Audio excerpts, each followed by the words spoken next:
We're here for the editorial endorsement interview. We'll start with the yes side.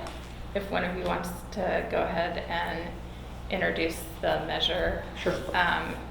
With technical details of what it will do, Okay. as well as your basic argument for the measure, and then we'll hear from the no side. Do you want to do quick introductions, Sarah? Or we could do introductions when you first When you do it? speak, Okay. if Okay. that makes sense. Well, I'll kick things off. I'm Nick Fish. I'm a Portland City Commissioner, and I'm one of the supporters of the Yes for Affordable Housing campaign. And I'm with two colleagues who are experts in various aspects of this ballot measure who will be chiming in. But let me begin by saying, Rachel, that we're here today to ask for your endorsement for both measures 102 and 26-199. But let me simplify our task today, because I think I can. Because one of the few things that we all agree on is that Measure 102 should pass. Andy has come out publicly and said so. So we're not going to spend a lot of time on Measure 102. As you know, it was almost unanimously referred to the voters by the Oregon legislature, which is unheard of. It would simply provide that bond proceeds could be invested in non-governmental entities. And that just means nonprofits and for-profit developers. And we estimate that it will stretch the tax dollar as much as 50%. In fact, if that's all that passes in this election, the biggest winner in this election is going to be the Portland Housing Bond, because about half the money is still to be spent on the Portland Housing Bond. And that money will be subject to the Measure 102 change, which allows us to invest in groups like Habitat for Humanity and public and private developers. So, but we all agree on Measure 102, so I'm going to take that off the table initially and just focus our initial comments on 26-199. Yes, let's focus on that one. So, everybody agrees that we have a housing affordability crisis. Everybody in this room agrees with that. I think we can also say that the market is not meeting the needs of too many people in our community. Whether you're a working family, or you're a senior on fixed income, you're formerly homeless, or you're a person with a disability, the market is not providing affordable housing. And the problem is that people who work hard and play by the rules cannot simply afford to live in this region. And let me just give you one statistic, and it's a fact. It's this, again, I don't think we have any disagreement about this. If you are a full-time minimum wage worker, well, let's do better than that. Let's say you just got a couple of raises, so you're making closer to $23 an hour, and you work full-time, you cannot afford a modest one-bedroom apartment in this region, anywhere. Why are we here? We're here because even in these divided political times, when it's hard to find agreement on anything, the people that we talk to are demanding that government take action to address this crisis. And 26-199 is the response. Now, let's talk about the bond. Metro is proposing a $652 million housing bond. It was developed with the community. A lot of process went into the crafting of this measure. In our view, it's right-sized, and it is the right first step. It's big enough to make a dent, but small enough to be affordable to taxpayers.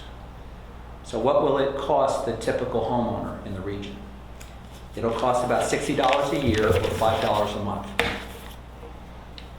It will make a big difference in the lives of 12,000 people.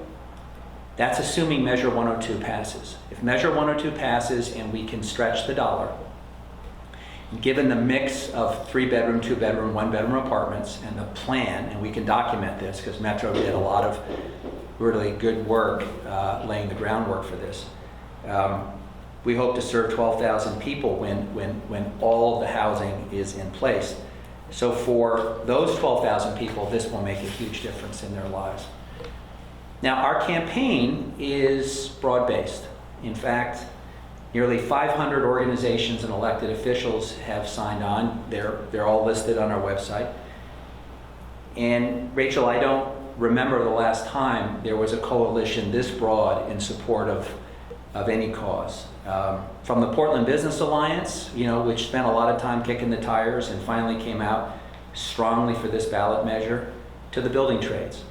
From Nike and Adidas, who have, by the way, entry-level workers that would be impacted by this, to healthcare providers that are seeing their emergency room clogged with people that should be getting upstream healthcare, to social justice organizations and county commissioners. This is the biggest and most diverse coalition that has been put together in a long time. It is certainly the most diverse and formidable coalition that is driving any ballot measure in this election.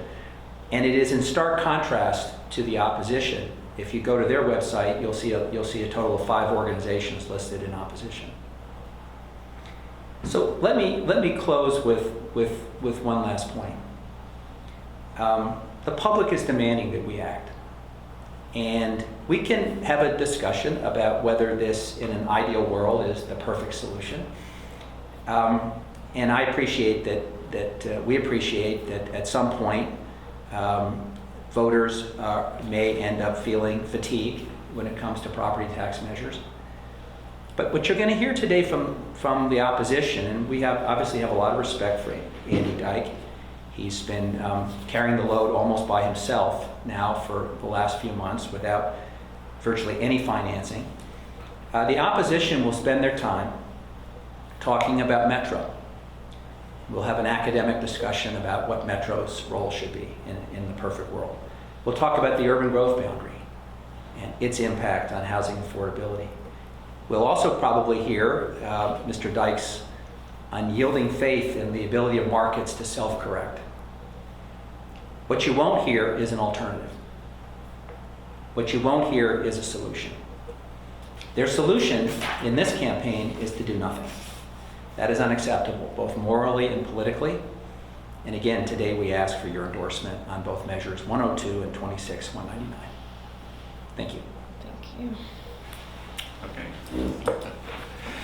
Well, let's begin with who's supporting this measure and why. Can we actually start with yes. Tell our viewers Absolutely. at home who you are. I'm sorry. I am Andy Dyke. I'm the chair of the Washington County Board of Commissioners. I've been the chair for 8 years, and I've been a commissioner with Washington County for 24. But in that role, it also makes me the chair of the Washington County Housing Authority, one of the 3 county authorities that are charged with providing housing for the region, and then there are additional cities of 50,000 or more who have their own housing authorities.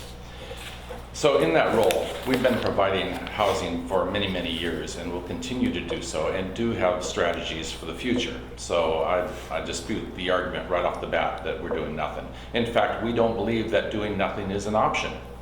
But we do take strong exception to the way this has come about and the benefit or lack thereof that this will have on the overall housing crisis. First of all,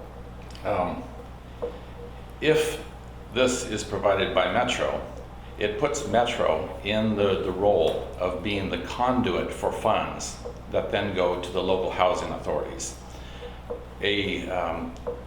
And this is something that the housing authorities can do on their own, and we were in the midst of doing when Metro decided to put this bond measure on the ballot, thereby preventing any possibility that any local measure would pass, because it would be in conflict with a regional measure. We also don't believe that this solution will make a significant dent, even a dent, in the problem. In fact, it will exacerbate the problem, and I will get into the details there very quickly.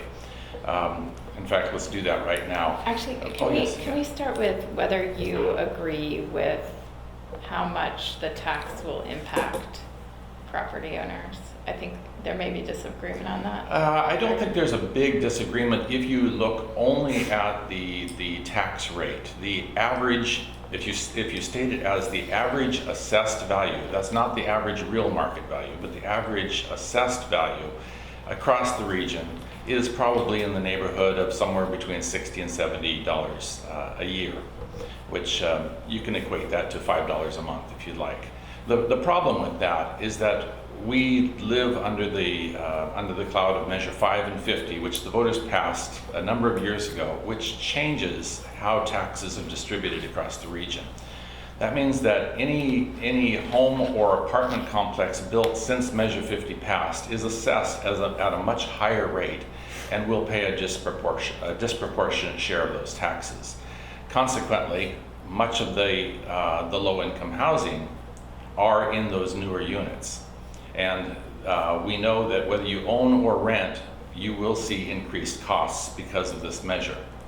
And that's, did you have a question? Yeah, Yes, can you break that down a minute?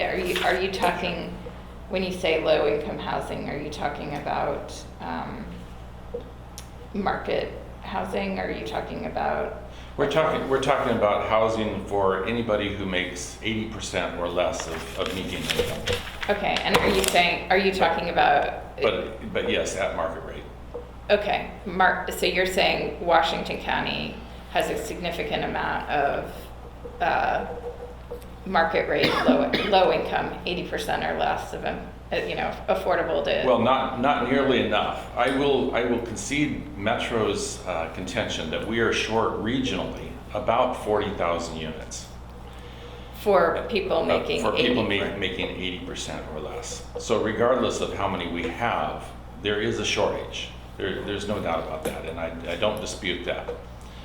But this measure, should it pass, and should the constitutional amendment also pass, at best, this measure will build about 4,000 units, which is 10% of the need.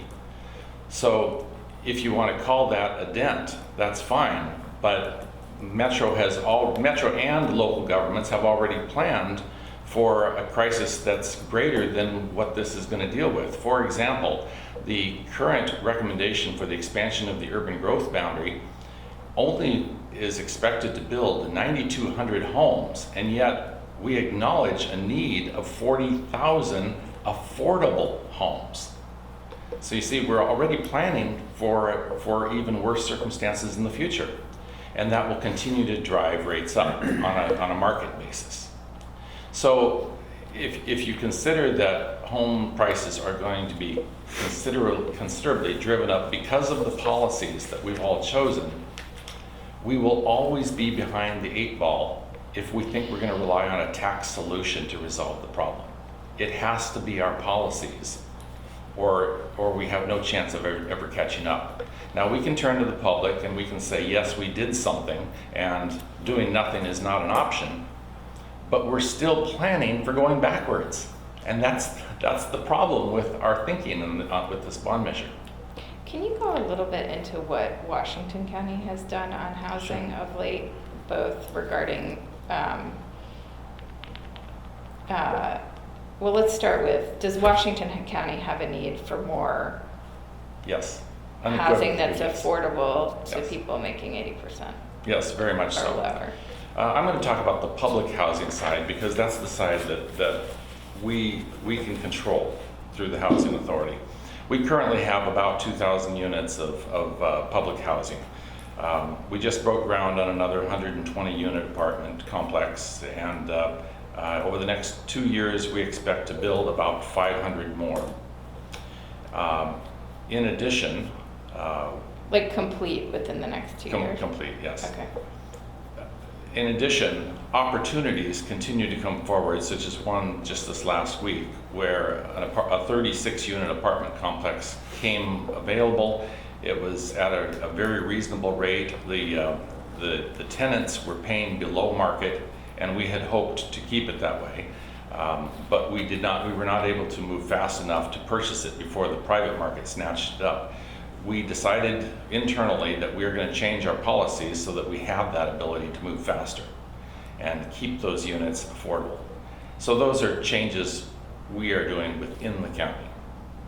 But I guess where I'm going with this is that we have been and will continue to provide public housing.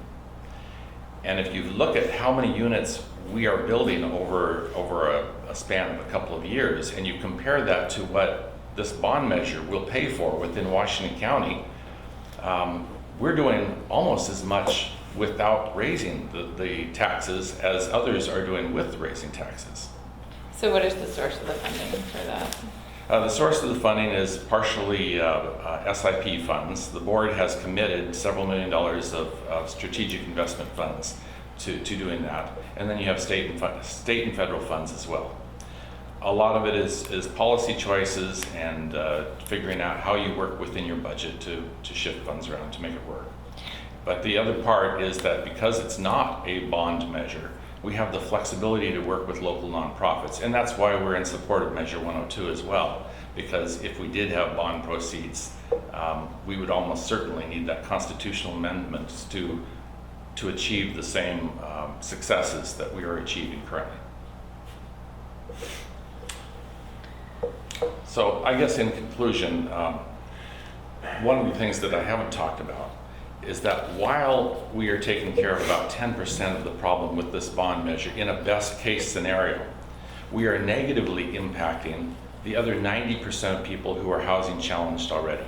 The people that we acknowledge need affordable homes and won't get them. They will see increases. And while we can claim that that's just a drop in the bucket, it's the accumulative effect of this and every other measure that we plan to put on, whether it be the transportation measure in a couple of years or the renewal of the green space bond measure, or even local taxes and fees that we put on. The accumulative effect is making housing less affordable, and we need to address all of those factors. And is the reason, like, in Portland, generally, the apartment complexes that are market affordable are the oldest buildings. Has Washington County been building significant number of Yes. apartment complexes in the last, If you since Measure 5? you need to drive down through downtown Hillsborough. Yes, there's a lot more. And those are affordable. Well, yes, some of them are. They are not all affordable, no. Do you have any estimate of how many units of housing are market affordable that have been built I since do not. Measure 5 and 15? No, I do not.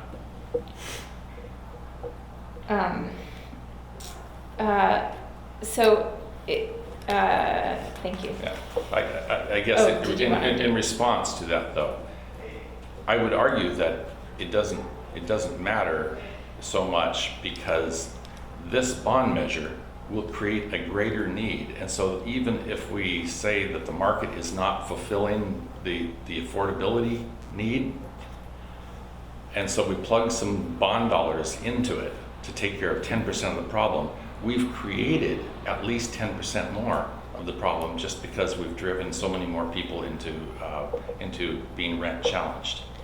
I don't fully understand that argument, again, because at least my understanding of the way this generally works is that the apartments that come online are generally the most expensive, and the older housing is generally the most affordable. So I would be interested in more data that shows that in Washington County there's a different scenario Well, going on. that makes the assumption that people making 80% or less of median income are unhoused currently. I'm not And talking they're- about unhoused, I'm Okay. talking about like older apartment buildings that would still fall under Measure 5 and 50. Oh, I see. So therefore they wouldn't be disproportionately impacted by this.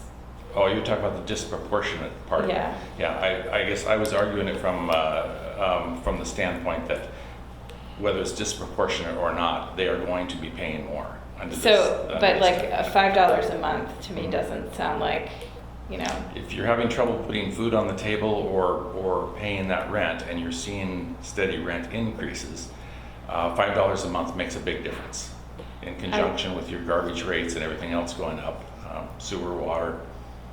All of those things together affect your affordability.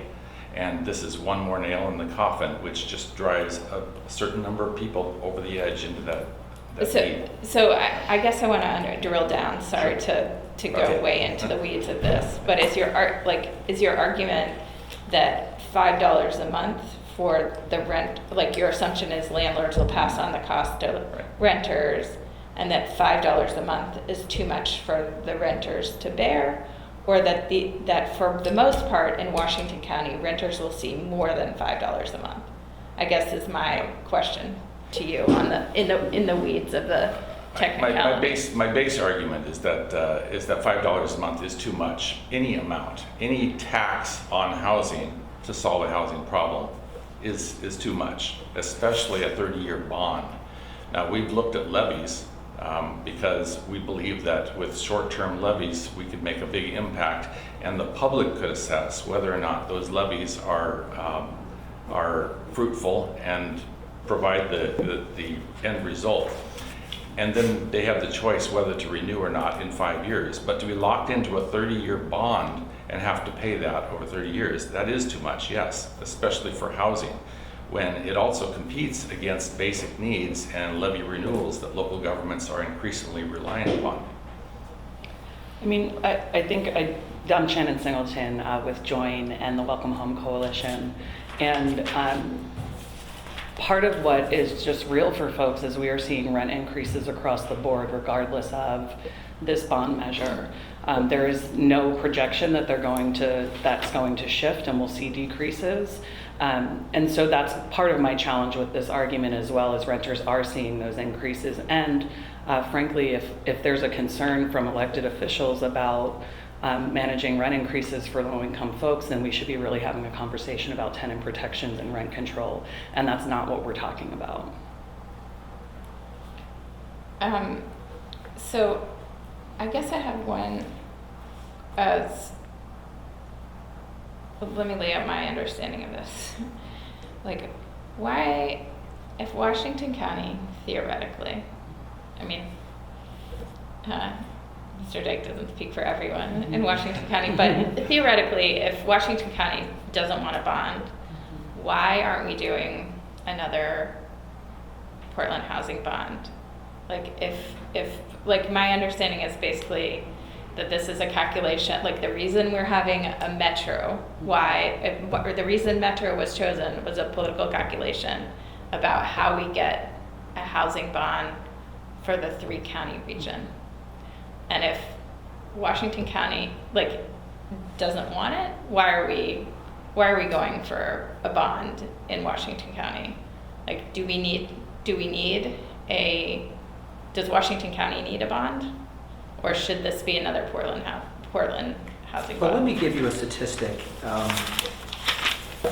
I don't serve on Metro. I actually applaud Metro for recognizing we have a regional crisis, working with their stakeholders. You could also ask the question, why is Clackamas coming along? Because remember, 5 or 10 years ago, Clackamas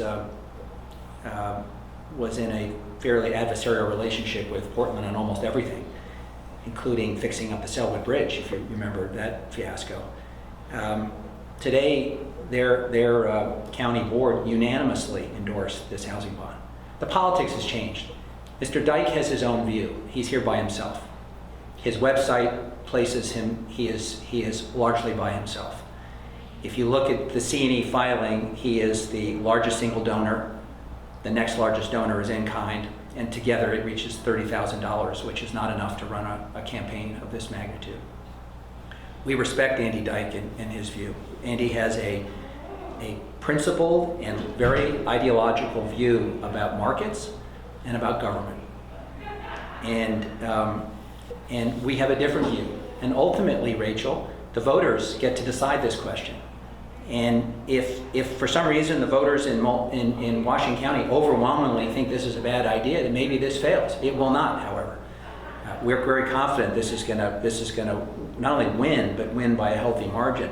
But let me offer one statistic, because sometimes in these discussions, we hear these rosy statistics. Andy mentioned that one of his principal roles is he's the chair of the Washington County Housing Authority. So the housing authorities are in the front lines of dealing with one piece of this affordability crisis. In 2015, over 6,000 people submitted applications for public housing and housing vouchers. They shut down their wait list 3 years ago and haven't reopened it.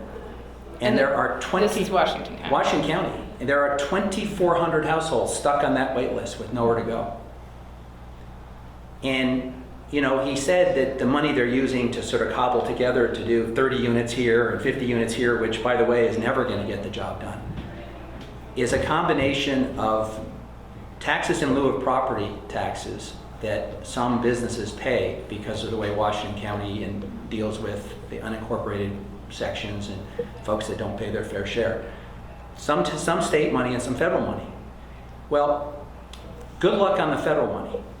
And this is not, I'm actually guessing Andy would agree with us about the declining role of the federal government as a participant in what we're trying to do. But I'll just give you one statistic that I think will shock you. In the 80s, when these ladies were, you know, well, their predecessors, when their predecessors were building affordable housing in our community, the Department of Housing and Urban Development in Washington provided about 20% of the overall financing for affordable housing in our community. So there was a recognition that the federal government had a big role. About 1/5 of the financing came from the federal government. Today, because of all the cutbacks and because of the shifts that are going on in Washington, it's below 6%. So, you know, we cannot rely on the federal government to provide the kind of robust financing we need. And Andy be the first to acknowledge that they've got lots of low-income people in Washington County getting squeezed and being pushed out of Washington County, having to drive longer and longer to get to work, which is not a healthy thing. The state is tapped out, so we have to do something locally. And Mr. Dyke's view is, you know, 50 units here, 50 units there over time, and liberalizing the urban growth boundary is going to make a difference. We have a different view. And finally, let me just say, the argument that attracting about 10% of the regional problem is not a big enough number to warrant putting this before the voters is a little bit like the argument that we shouldn't pay Powell because Powell is such a small part of our system. What on earth is it actually going to benefit our overall system to repave Powell? Or we shouldn't make an investment in a couple new parks in East Portland because they're a drop in the bucket and we're only serving, you know, 10,000 people. We have never in government looked at progress through the lens of it is inadequate in the aggregate. We have always looked at it in the context of we're making progress. That if you combine it with other efforts like a permanent supportive housing strategy, like the Portland Housing Bond, like what Mr. Dyke is doing by packaging the very limited resources he has, and admittedly he has a very poor hand.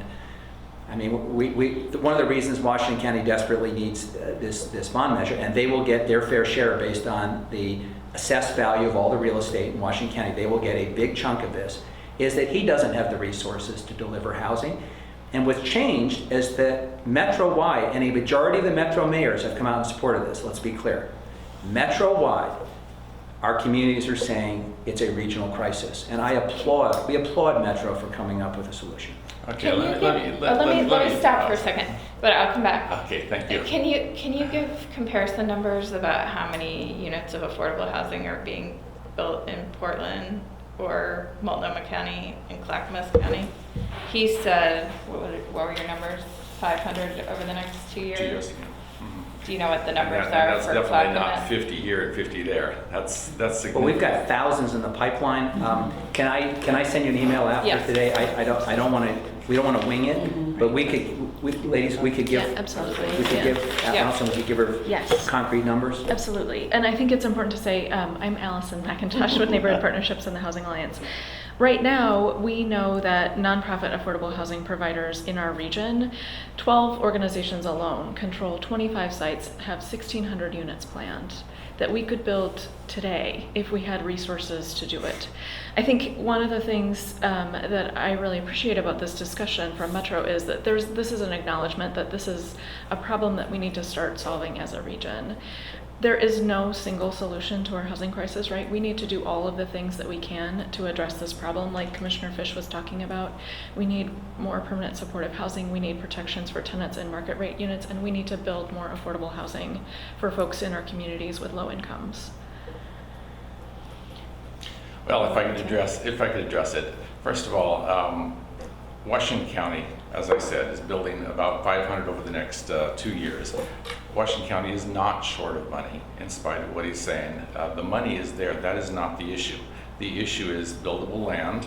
We're competing with the private sector for a scarcity of resources, and it comes down to the timing and the partnerships as well. But when you compare that to what the Portland Bond is planning to build, at best, they're only going to build 1,300 units in Washington County. When you compare that to what we are doing currently, it simply doesn't make sense. And yes, we can say we need to use this tool and a lot of other tools, but if one tool is causing a significant cost impact to people, and all of the other tools make a bigger difference, but have very little impact, then maybe this isn't a tool we should be using. So can I ask about scarcity? Like, Sure. so I don't know what, again, sorry for my lack of knowledge about this, but can you tell me what Washington County has done about lack of buildable land? Have jurisdictions done significant upzonings in the last few years to address a shortage of buildable land? There have been some upzonings, but because of neighborhood backlash and our commitments to neighbors, you want to be careful where you do that. Okay, so that's a mechanism that has failed all over the place? It has, but when you do upzoning, what happens is you end up taking out what is your affordable housing to build apartment complexes. So your older neighborhoods get... Only if you choose to do it in neighborhoods that are Right. older and less expensive. And in downtowns, we are doing upzoning, yes. But we are planning for failure. Currently, Metro has before it an What do you mean? expansion. The land needs of the entire region. We're adding enough land to build 9,200 homes. But yet, Metro says that we need 40,000 affordable housing units. So if you're only building 9,000 or planning for 9,000, but you admittedly say you need 40,000 just of market rate, we've got a problem. And that's not being addressed. What we're doing is we're going with the easy solution, which is tax the public some more, instead of dealing with It the sounds policy like this decisions. is far easier than upzonings. Possibly, but it's not far easier than planning for enough buildable land to actually build new neighborhoods that have that type of So housing. you're good with the Los Angeles model? We could do it without going with the Los Angeles model, but you've got to How's have that? adequate land. Los Angeles did sprawl without doing the types of zoning that they should have done as they expanded. What That's kinds of zonings do you mean? the high density zoning. So you're saying zone for high density at the edge or beyond the urban growth boundary? There are places where that could be done, yes. Like what? Well, when South Hillsborough is a good example of that. But what we really need from Metro are some planning mechanisms to deal with some of the challenges we have so that cities can actually get to these areas. And right now, we can't get there. So can you talk a little bit about your objections to Metro being the agency in charge of Sure. bond money? Well, I've only heard it from the Yeah, there's yes a side. couple of things here. First of all, this is not a role that Metro was charged with to begin with. Neither housing finance nor affordable housing provision is something that is in Metro's charter. And constitutionally, there is a mechanism for Metro to change that, but they haven't done that. We're not challenging that, but we dispute that that's even an authority they have at this time. That being said, they have no experience in affordable housing. They claim they're not going to be in the affordable housing business because the money is going to go back to the local jurisdictions, but they're retaining 10% of it, so that argument just doesn't play. And we know that when they are the conduit for any dollars, whether it be housing dollars or transportation or anything else, there are always strings attached, and those strings drive costs up. So we object to it coming through Metro for that reason, because it's the least efficient way to get the dollars where they're needed. So my understanding of the 10% was that is related to a role that Metro already has of land banking in advance of major infrastructure projects. Do you not I- believe that argument? Well, I believe that if they wanted to be the most efficient, then they would just be the collection mechanism and all of the dollars would go back to the housing authorities. So what, Metro is not at the table, but can we just go through what the commitments are on what type of housing will be created with this and who is it affordable to and I think we even have a handout on that. is it in the No, we packet? may have a Okay, new one. separate one. So this is the update on Metro's recent work to start planning for implementation. They want to be ready when should the dollars become available. Also, while we're handing you things, this is the City Hub report on the bond. So we know Metro spent a lot of time with stakeholders and experts to plan for what this housing would look like, how many units we could conceivably build. There will be a significant amount of units set aside for people with the lowest incomes. So for a housing provider eligibility criteria, we talk about that 0 to 30% of area median income. There will also be a significant commitment to larger bedroom sizes for families. As Commissioner Fish pointed out, the money will go back to the jurisdiction from which it came, so there will be commitments in all 3 of the counties to build housing where we need it. And I think that's one of the really important points that gets obscured in this discussion about UGBs is we need housing that is close to transit and schools and employment and grocery stores. We need to build housing in communities so that people can stay in the communities where they're living right now. Last year, there were 1,500 kids in the Beaverton School District alone that experienced homelessness at some point during the year. Their families are living in that district trying to make it work for their kids to continue going to school with their classmates. We need to build housing in those communities for them. Sorry, I may have gotten distracted as I was looking at the number for myself. Yes. But are there any specific commitments on the number of 2-bedroom or more Yes, bedroom? yes, we Sorry. brought lots of math. And I. That's how we get to the 12,000, Yes. and it's very prescribed in terms Okay. of 3-bedroom, 2-bedroom, Okay. 1-bedroom. So I only brought one copy, but I will hand this to you. The current modeling estimates that there would be 780 studio apartments, 1,170 one-bedroom apartments, 897 2-bedroom apartments, 858 3-bedroom apartments, and 195 4-bedroom apartments. And those would be across a range of incomes. Like I said, a significant portion of the units would be available for folks earning the 0 to 30% of area median income. And then that's under the scenario of the bond and the constitutional Okay. amendment passing, assuming that we can use tax credits and mortgage debt to help build these units. I think it's important to point out when we're talking about all the tools as well, that this is one of the few mechanisms that actually builds at 0 to 30%. It's not something that we're seeing with any of the existing affordable housing funding mechanisms. And so we're talking about folks where these 500 units, these other units that are in the pipeline in different counties are not going to actually serve that lowest income. They're generally serving 30 to 60 and then up to I the think we need to 80% clarify area that a little median bit. income. One of our contentions that Metro is not a housing authority provider and has no experience in it. This shows starkly what we're talking about. Metro wants to do at least 45% of the units at 0 to 30, which is a laudable goal, except that if you do it inappropriate, you end up creating ghettos. And the 500 units that we're building are a mix of from 80% down. They include 0 to 30 as well, but it's a mix so that the higher end apartments end up subsidizing the lower end ones so that it pencils when you're doing your maintenance. The criteria Metro had early on talked to Washington County about, and I don't know if they backed off on this yet, is that we have to have a much higher mix of the 0 to 30. And that ends up creating a dynamic where not only do you bunch people together of lower income, but then you get the the complex itself gets the stigma of being a ghetto and nobody wants to live there. I think, I'm sorry, I just need to interrupt use of the term ghetto.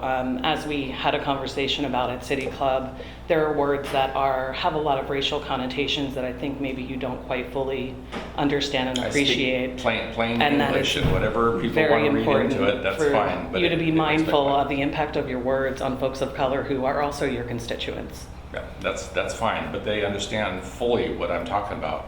When I talk about creating a ghetto, that's essentially, that's what you create.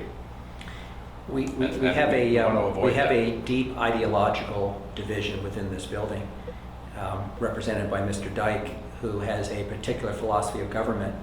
I would say, fortunately, it is not shared by most of the other elected officials who have joined in this campaign. And words like ghetto it's dog whistle. And what you're talking about, I was just home I'll just take a personal comment. I was just home to help my wife bury her mother. And her father's 84 years old, worked his whole life, lives in Westchester County, which is a very high tax place. I'm not trying to draw any comparison.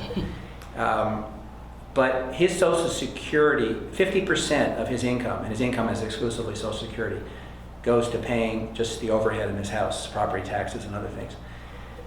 I was thinking about just how perilous his life is, how much on the edge he was. He was talking a lot about the cost of the burial and all the costs he incurred when his wife died, for which he didn't have insurance. And he would qualify for housing at 0 to 30%, given his profile, as would lots of other very hardworking people who are older adults on fixed incomes that don't have other resources. When we talk about having someone with a disability that's getting SSI, someone who is on retirement living exclusively off of Social Security and Medicaid, and a working family that is struggling on minimum wage, I think it's offensive to say that providing a safe and decent place to live for those people, whether in a standalone site or mixed in, because our most successful housing strategy is actually blending people by incomes, creates ghettos. And I honestly, with all due respect, Andy, I don't even think that's the view of most of the people that you represent. Okay, if It's you your can't- view, No, wait a and minute. you double If down you can't on win it. an argument, change the argument, which is what You you're double doing. down So on it, wait, but it's can I ask, wrong. can I ask a Yes, specific yes. question? So, on the 0 to 30%, my understanding is part of the way that Metro gets there is commitments from the county housing authorities that vouchers would go towards some of these units. Mhm. How many vouchers has Washington County committed to using towards the bond? None. None. And this is another problem that has not been addressed yet. There's going to be intergovernmental agreements between Metro and the counties. Those agreements have not been worked out, and there's been assumptions made yet, or made already, about whether Washington County has the vouchers to commit. So if you haven't Yeah. committed them, how many has Metro asked Washington County to commit? I do not have those figures. I know that they had. My county administrator had told me he was appalled that they were assuming that we would commit certain vouchers that we don't have. Okay, so again, on the 0 to 30%, what is your understanding of the way that the county housing authorities or the local jurisdictions that get the money would be using the dollars to create 0 to 30% units? Like, is there a requirement that they all be isolated to particular buildings? Or could, as Commissioner Fish was talking about? We don't know. And that's the problem. These IGAs have not been worked out, and we don't know yet whether it's to particular buildings or whether it's across the spectrum. These are all details that should have been worked out before the bond measure was even placed, which is why it shouldn't be the tail wagging the dog. It should be the housing authorities asking Metro to raise the funds, rather than Metro saying we've got a problem raising the funds and then putting the strings attached to the local housing authorities. Okay, I see your points, Yes, Justin, so on this. I think that is one of the great things about Measure 102 is that Measure 102 would allow local governments to work with nonprofit housing providers who are experts in building, owning, and operating affordable housing every day. They know how to create communities. They know how to build affordable housing that is a part of our community. They know how to build it for seniors, for people with disabilities, for people working minimum wage jobs. They know how to make the housing a part of our community. And I think that's what is really missing from this discussion is who this housing is about. And I know Shannon serves people every day who are experiencing homelessness, who desperately want to provide for themselves and their families. Can one of you answer the technical details of that? Like how much? So here's the thing, and Is there a requirement No. on the housing authorities that they build a building? No. that No. explicitly of course serves not. zero to No. Of course not, We would but never. I've served, let me just answer one piece of it. I've served as the vice chair of the Housing Authority of Portland, now called Home Forward, and I've served as the housing commissioner for the city of Portland. So I've been on, sort of complementary sides of this question. You would never prescribe the actual mechanics of how you put together the building, Rachel, because post 102, and again, it's very important, they go hand in glove, but it's very important that Measure 102 passes here. We all acknowledge that. But assuming 102 passes, and each county is working with very experienced nonprofit and for-profit housing developers, the pro formas, the way you finance these things are incredibly complicated. You cannot finance a building at all 30%. You just can't do it. It is, and if we were to overprescribe that, then we'd be criticized for setting up unrealistic expectations. So there is inherently flexibility in order to make it pencil out. And the way it pencils out is there has to be enough at 80% and 30% to cross-subsidize. And if you don't, they don't work.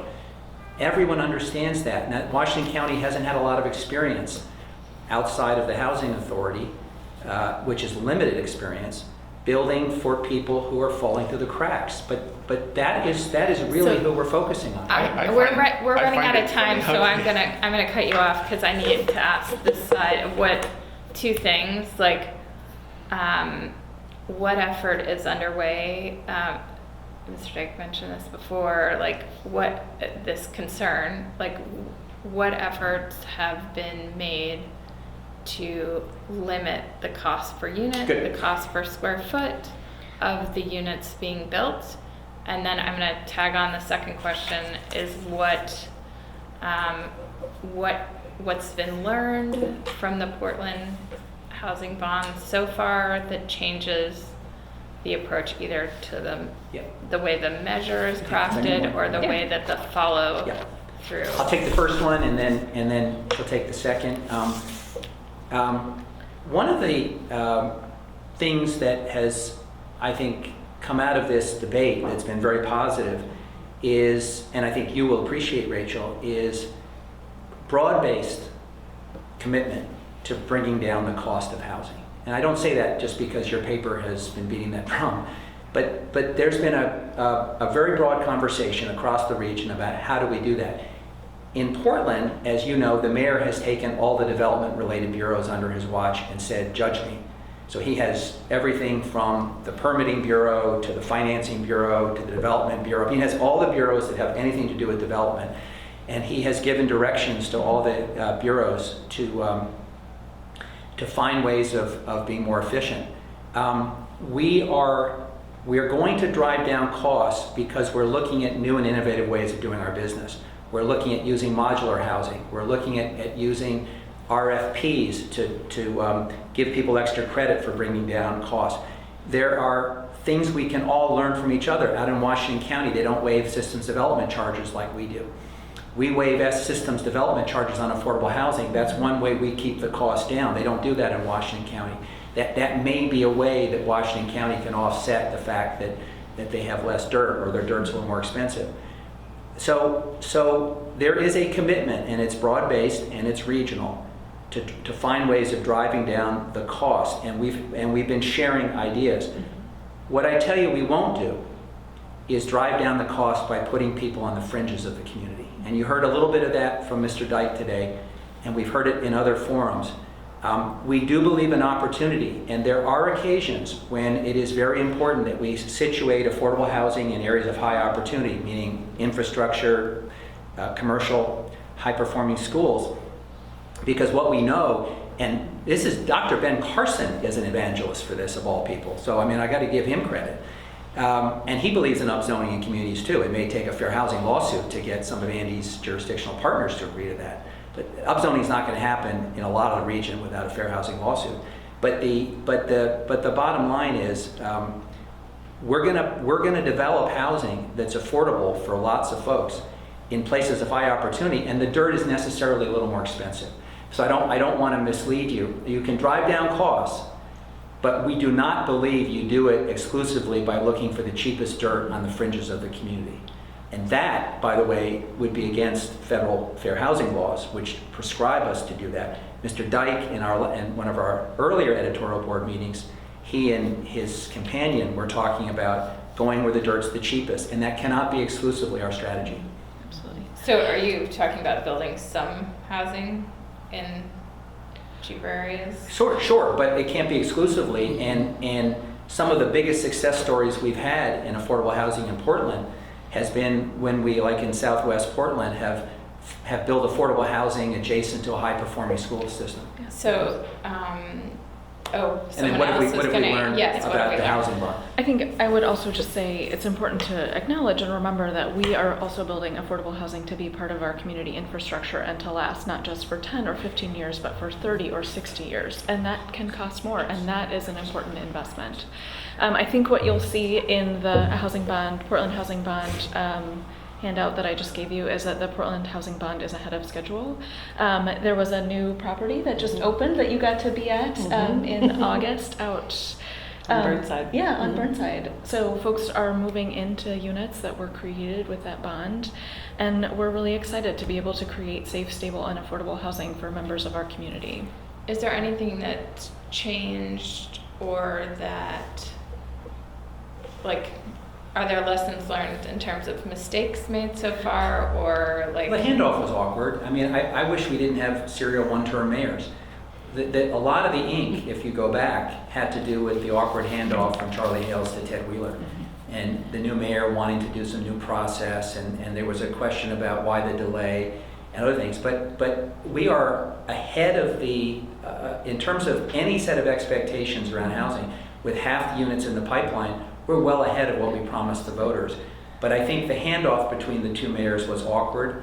The fact that the Mayor Wheeler wanted to go reopen the process question, I think was awkward. And I don't think we did a very good job communicating to our stakeholders, which is the voters, the progress we were actually making. I think There's still money for the Portland Housing Bond. Half the money. Why does Portland need more? I mean, some of this money will end Because up in Andy's right. Independently, none of these measures, the Portland Housing Bond, the regional bond, our permanent supportive housing strategy, our legislative agenda seeking more money from Salem, and none of them individually solve the problem. Collectively, they make a hell of a dent. And so we've never, I think in fairness, we've never said that individually any of these would solve the problem. Is there an agreement that it will go to localities as well, like cities as well as county? if Measure 102 passes, then yes. And I think, okay. so that's the other thing that I would say that is a result of what we learned from the housing bond, right? Is that we need to change the Constitution so that local governments can work with the experts that know how to do this. So Measure 102, like Commissioner Fish said, referred to the voters by the legislature with a really strong bipartisan vote will solve that problem. So is there the bandwidth at the Portland Housing Bureau to deal with Well, we'll get getting more out $250 the- million out of this over time.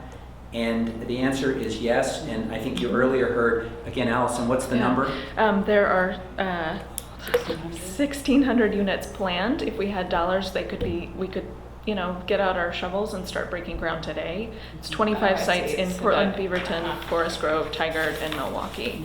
that there isn't currently financing toward. Okay, and that's the kind of projects that would require 102. Yes. I think the other thing we learned was Metro did a much better job, I think we can all agree, in the preparatory work leading up to the bond. They engaged more stakeholders, they did more technical analysis. They listened to more stakeholders, and I think it is better baked. And the proof is that if and when this passes, I think you're going to see a flurry of activity. Do you have a view on what has gone right or wrong with the Portland Housing Bond? I don't know if that's something you're tracking. Yes, we are tracking it. Early on I was very critical of it because the money just sat there and they hadn't done anything. It's still going to be a long time before those units come online. But I think what gets missed here is that in purchasing existing units, or even if they chose to build new ones, they're competing with the private sector. And you're competing for a limited pool of locations. And so it doesn't help the overall picture. I do believe that one or two would have helped them considerably. I absolutely agree with that. If they could have done public-private partnerships, they would have been able to get to market faster and be more flexible with how they spend those dollars. But I think because they're competing with the private sector, it makes it very difficult to get the dollars out in the field and get them working for them. So I just want to be really clear that those 1,600 units, those are on 25 sites that nonprofits already own and control. So Okay, I guess I they're wasn't ready. tracking it as well as I thought. I did not realize that. But I want to do an unorthodox closing. Can each try to ask the other a question about their arguments? Do you have a question for each other? We have one missing piece in our closing. Could Shannon also have 30 seconds? at the end? Sure. Well, I'm not sure what I would ask because Nick has throughout this interview tried to characterize my position a certain way, and I've not been able to have the opportunity to refute All right. any of those. And so I don't know what I would You can ask. add 30 seconds to yours. What's your question? Or do you have a question for Mr. Nick? I thought actually this was a very thorough debate. All right. We actually owe you some email follow-up, so I think we're good. We're ready to go to closing. Do you have a question? I really don't have a question. All right. I won't force it. I'll give you a couple minutes. each. Okay, well, if I could say a couple of things. First of all, there's nothing affordable about this bond measure. It does build units, yes, but you started to ask a question before about the vouchers, and ultimately, local governments are going to have to find the resources to kick in to subsidize units to make them work on an operational basis, and that's something the public needs to know. There's also been a lot of characterization of this as a one-man show, as being myself. I am the face of it, there's no doubt. I'm here alone. I did not expect to be alone today, but because of other commitments, others could not be with me. We had several of us at a previous editorial board. But I did kick in a substantial amount of money early on in the campaign to do some polling to find out what our constituents really thought. And we found an entirely different story than what this campaign has found, which is why I'm not convinced that it will pass. But we found that people are not willing to pay additional money for housing. Yes, if you ask them what they think about affordable housing, they like affordable housing. We all do. That's an obvious question. And because it's such an obvious question, that's why you see that long list of supporters, because none of them ever heard an opposing view. They were just asked, will you support an affordable housing bond measure? And that sounds nice and, mom and apple pie. If they heard the other view, as many organizations have now, they either take a position opposing the bond measure or remaining neutral. It's a stark example of how we've cut off debate by simply just asking, do you support affordable housing, and stopping there. Do you have the money to get that argument out before voters? Not substantially, no. No, in this, Nick is correct. We have had a fair amount of money, and we will run a campaign, but it doesn't compare to what the proponents have. But that doesn't change the truth of the argument any. Right. It just means that we don't have the same structure that they have. It's a loose knit of individuals who have come together to say, we need to get this word out. Shannon would like to close for us. So I do want to say that we've been working some with Washington County as well as part of the Welcome Home Coalition, and all of the policies and other pieces that you're talking about are something that we're fully ready to support Washington County on moving forward, because it is a both and situation. But I think that it's also important to remember that we're talking about numbers, a bunch of policy wonk, and units of housing, and all of these words that don't have any real meaning to folks on the ground. And this is really about the people that we're serving who are losing their housing and sleeping in cars or on the streets because they can no longer afford a place to live. These are the seniors that are living in cars because they've been priced out of their apartments. A story I've shared is an 83-year-old woman sleeping in her van when her husband passed away, and they lost that second income. And she actually was a Washington County resident who we happened to find sleeping on the streets of Multnomah County and help get back into housing. And I don't want us to forget the people that we're actually talking about. We can talk units, but this is really about human beings. This is about lives. We have families sleeping on the streets right now who would qualify for this type of housing. And right now we can't get them into market rate housing because they're not going to be able to afford that. So I think I just want to leave you with remembering that we're talking about the folks, we're talking about the father who's sleeping in a tent with his 2 children, and teaching them how to clean up around the tent so that they don't get bugs inside, and then getting them off to school in the morning. These are the folks in our community who aren't currently being served by the market or by existing affordable housing because there's not enough. I think I asked for this on the phone, but I have one more request for Sure. data, which was to what extent, Allison, do you have a list? of Yep. what- to what extent Multnomah County is serving, or Portland are providing the resources for Clackamas and Washington? If there's any data on that. Of course, every time we have this conversation, Wait, you had a Portland is number. accused of being very divisive. We're 50% of the population and approximately 75% of the services. But if there's an up-to-date We'll look figure to on see if we can that. Are you update that. looking for data on rent assistance or can you say more about what you would like so that we get you the I right would thing? like some kind of indication of whether our jurisdiction is serving the housing needs of the suburbs. Well, the short answer is we are. And the anecdote that usually gets, I think it's very telling, for example, when you go to the websites of a lot of the cities and communities in the region, and on the governmental websites, they have beautiful things about public safety and schools and all the amenities and nothing about housing. And the truth is that all too often what happens in the region is people are told to go to the nearest Max stop, go downtown to Portland, and sign up for benefits. Do you have data on your organization? I think we can get some data from the whole homeless service system. I'm not sure. I'd be interested in Yeah. that first as well, if Sure. you think that there are people that are fleeing Portland's housing market for Washington County. Yeah, folks definitely It's a don't fair see our question. county lives. I met They're looking with for a Chair place. Corey about this. Actually, she came out to Washington County, which I commend her for, and we had this conversation because I believe that there are people that go into downtown Portland, particularly because Portland had the the policy where nobody would be unsheltered, and that does create The family shelter. Yes, Mhm. yes. The right to housing. Yeah, it does, there's no doubt. I mean, there was a story done about Seattle, and it clearly draws folks in. We have never and would never direct people to go to Portland for that, you know, so any accusations are completely unfounded Right. along those lines. I don't think it's I an don't think there's an accusation. I think accusation. it's an acknowledgement that when folks are looking for housing, Sure. they go where they They- can find it. Sure. Period. Yeah, and in this case, you know, oftentimes it was hotel rooms, and that's, Thank you very much. Thank you. I'm Thank sorry very for much. you- for Thank you running very much. long. I'm going to give this back to you. Thank you. Thank you very much for having Thank us. you. Pleasure to meet you. Thank you, good to Thank see you. Good to see you. Thank you. Questions about one or two before I go, or do you? No. You can call Rachel, me. can you get that?